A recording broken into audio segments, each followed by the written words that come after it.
지금 삼성전자 저가 매수라 생각하고 사고 싶으신 분들이 상당히 많을 거라 예상이 되는데, 개미 투자자의 생각은 다 똑같을 수밖에 없는 것 같습니다. 저 역시나 삼성전자는 별 관심이 없었는데, 없던 매수 욕구도 생길 만큼 주가가 많이 하락했습니다. 저도 나름 종목을 보고 맞추는 승률이 괜찮은 편이라 생각하는데, 작년 연말부터 사놨던 리츠가 현재 신고가 행진에, 삼성전자도 예전에 처음 하락을 분석했을 때가 한 8만 3천 원 정도부터 계속 영상을 올려드렸는데, 현재 주가가 6만 6천 원까지 거의 2만 원 가까이나 빠졌습니다. 그리고 최근 스윙주들도 전부 다 예상대로 흘러가서 오늘 대덕전자까지 시세가 나왔는데, 당연히 그 전부터 계속 지켜보고 분석했던 종목이라 오늘 대덕전자를 매매를 했습니다. 그 외에는 단타 종목들이 워낙 어디로 튈지 모르는 것들이라 인간 지표 역할을 한 적은 많지만, 추세가 흘러가는 것을 보는 것은 그렇게 어렵지는 않습니다. 보는 눈은 있지만 저도 막상 상황에 부딪히면 쫄보가 되어버리고 괜한 걱정들이 많아서 아쉬운 상황들이 참 많습니다. 자, 요즘에 이슈가 되고 있는 삼성전자, 슬슬 주위에서도 삼성전자 이야기가 많이 나오는 것 같습니다. 벌써 일주일 동안 안 그래도 전업으로 고립돼서 연락하는 사람도 많이 없는데, 저한테 5명이나 삼성전자를 사도 되냐고 질문을 받았습니다. 주가는 절대 맞출 수가 없다는 점 참고하시기 바라며, 현재 삼성전자 최악의 상황일 경우 어디까지 빠질지, 그리고 올라가게 되면 어디서 올라갈지, 무엇을 감수해야 되는지 체크해 보겠습니다. 오직 제 시각에서만 설명을 해볼 텐데, 현재 삼성전자 주식을 가지고 있지 않고 예전부터 물려가지고 물타기를 하는 게 아니라, 지금 하나도 가지고 있지 않은 상태에서 내가 진짜 매수할 종목이 없어서 삼성전자를 사야 된다면 어떻게 대응을 할지 한번 체크해 보겠습니다. 일단 최악의 상황부터 생각을 해야 됩니다. 저는 단타든 스윙이든 그 어떤 매매를 한다 하더라도 항상 먼저 생각하는 게 최악의 상황입니다. 돈 벌 생각보다 돈을 지킬 목적으로 들어가야지 손절도 잘할 수 있는데, 당연히 최악의 상황부터 생각을 해야 됩니다. 현재로서 삼성전자의 최악의 상황이 뭐냐면, 지수가 사이드카가 걸리는 것입니다.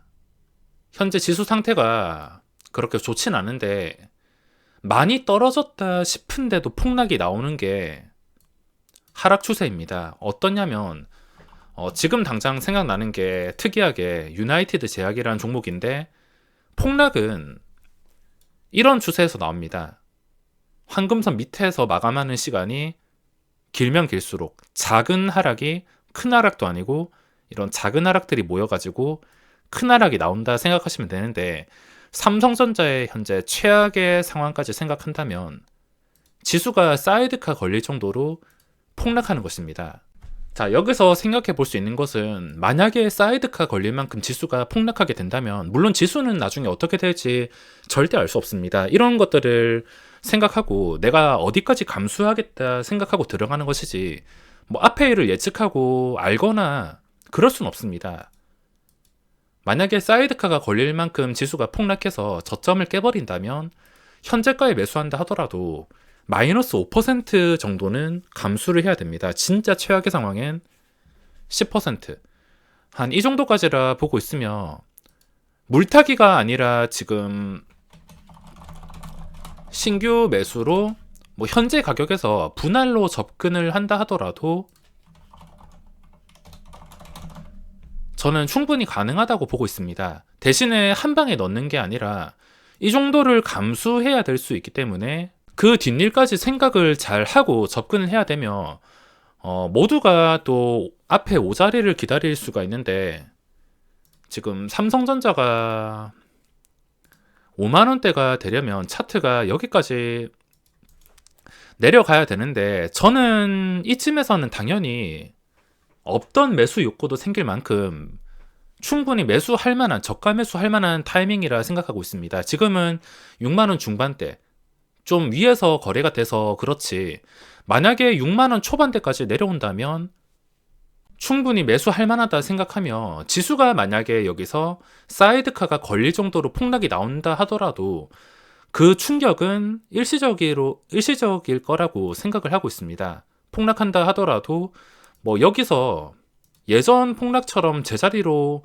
뭐 완전히 돌아가는 게 아니라 일정 수준, 뭐 여기서 진짜 최악으로 돼봤자 뭐 한 2500 근처에서는 계속 지수가 놀아주다가 추세를 안정적으로 찾아갈 가능성이 있어서, 뭐 지금 차라리 피말려서 죽이는 것보다 매를 빨리 맞고서 추세를 전환시키는 게 훨씬 더 좋다고 생각을 하고 있으며, 두 가지 방법이 있는데, 첫 번째가 현재 가격부터 분할 접근 생각을 할 수 있습니다. 대신에 5% 정도는 감수해야 된다 생각을 해야 되며, 두 번째가 62,000원에서 63,000원 이쯤 되면은 또 매수를 생각해 볼 수가 있습니다. 오직 제 시각에서만, 제 생각 가지고만 분석을 해드리는 것이며, 만약에 내가 100만 원을 삼성전자에 투자할 생각이라면 이 첫 번째 방법을 이용했을 때는 이 100만 원 중에 비중 한 20%, 20만 원 정도만 현재가에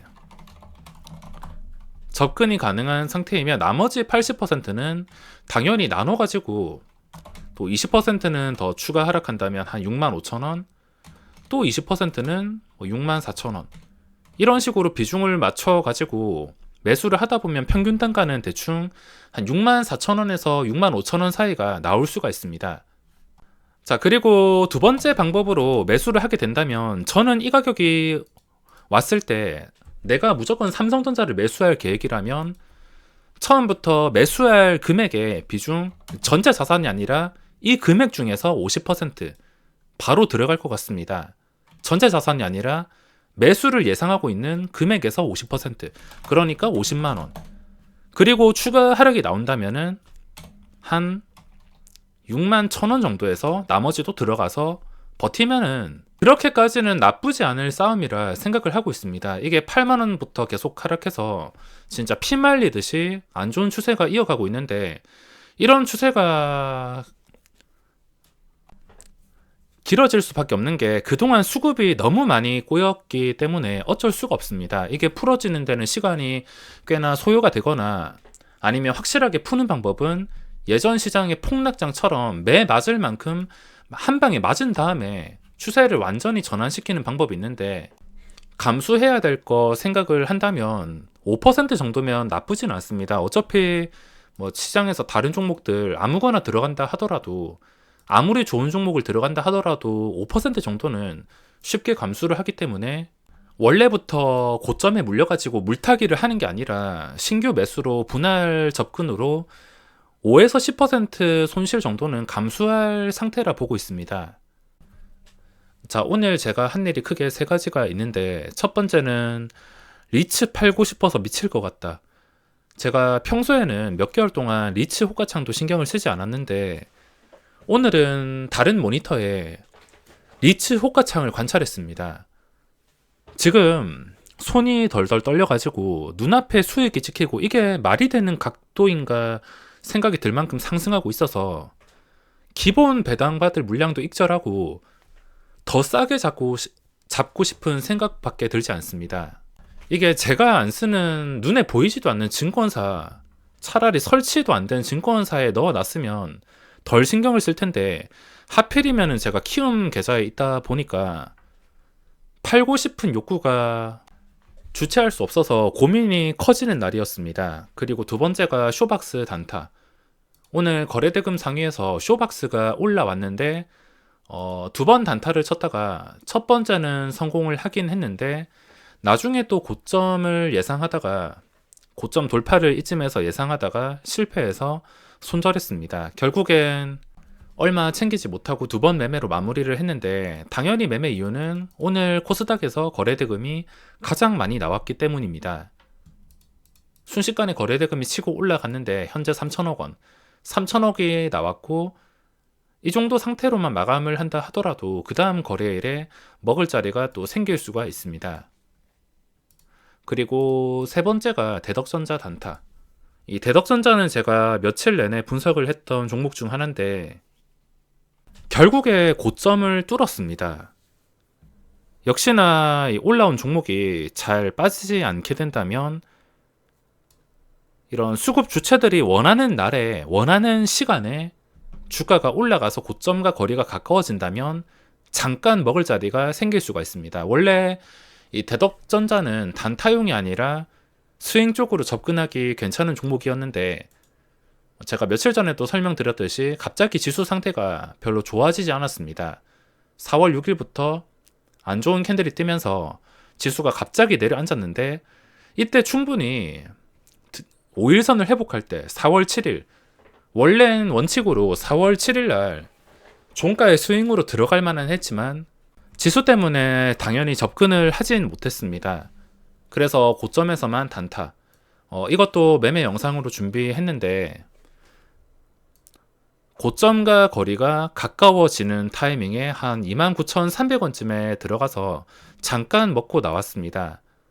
그 전에 고점이 23,600원이었는데 거리가 매우 가까워져서 아무리 외국인 단타라지만 한 번쯤은 터치를 해주지 않을까. 터치했다가 무너진다 하더라도 터치 정도는 하지 않을까 생각을 해서 접근을 했습니다. 만약에 그 전에 스윙으로 이쯤에서 5일선 회복하는 타이밍에 들어갔으면 단타로 수익을 챙기는 게 아니라 좀 버틸만 하겠지만 제가 잡은 자리가 고점이기 때문에 대응 방법이 달라졌습니다. 단타를 할지 스윙을 할지는 매수하는 자리에 따라서 각각 대응이 달라질 수가 있습니다. 그리고 그 외에 관찰하던 종목들은 많은데 다 접근을 하지 못했습니다. 갑자기 튀어오르는 공구 음원이라든지 이 종목은 만약에 오늘 캔들이 좀 괜찮게 마감했으면 좋았을 텐데 윗꼬리가 너무 긴 상태라 조금만 더 관찰이 필요할 것 같습니다. 이거 말고도 최근에 신고가를 찍었던 MI텍도 좀 단타로 접근해 보려다가 분봉상 이 주포의 움직임이 상당히 어려워 보여서 고점을 뚫어주는 순간에도 접근을 하지 못했습니다. 올라가는 도중에도 호가가 아무렇지 않게 순간적으로 무너지는 것을 보고 이거 고점에 잘못 물려서 위험할 수 있겠구나 생각이 들어가지고 이건 접근을 하지 못했습니다. 어떤 종목을 매매할 때 그전 과거의 기록을 보면 그 주포의 성격을 알 수가 있는데 단타 치는데 참고를 하신다면 도움이 될 수가 있습니다. 그리고 오늘 넥슨 게임즈는 시초가부터 힘을 쓰지 못했는데 이렇게 무너진다면 당연히 주가는 계속 내려가는 게 정상입니다. 근데 내려가지 않고 정상에서 벗어나서 다시 한 이쯤을 회복해 준다. 한 27,000원 이상 갑자기 올라온다. 그러면 그때부터 왜 안 빠지지, 왜 올라왔지를 생각을 하면서 매매를 진행할 수가 있을 것입니다. 그리고 지금 곡물주, 사료주 양봉이 크게 나오면서 거래대금까지 올라왔는데 현대사료나 한일사료는 최근에 각도를 봤을 때 쉽게 손이 가지 않습니다. 그나마 미래생명 자원 쪽에 관심을 두고 있는데 최근에 떴던 이 음봉을 서서히 회복해 준다면 만약에 오늘 한 여기까지만 올라왔더라면은 종가쯤에 들어가도 되는데 오늘 별 반응이 없습니다. 만약에 한 이쯤까지 목요일에 떴던 최고점이 11,800원인데 11,800원도 아니고 한 11,800원과 가까운 11,500원 이쯤에서 종가를 형성한다면 또 신고가를 향해서 올라갈 수가 있습니다. 그때는 외국인이라도 단타치로 또 들어올 수가 있기 때문에 거리가 대덕전자처럼 좁혀지는지 관찰하는 게 포인트가 될 것 같습니다. 자, 그럼 오늘 영상은 여기서 마무리하겠습니다.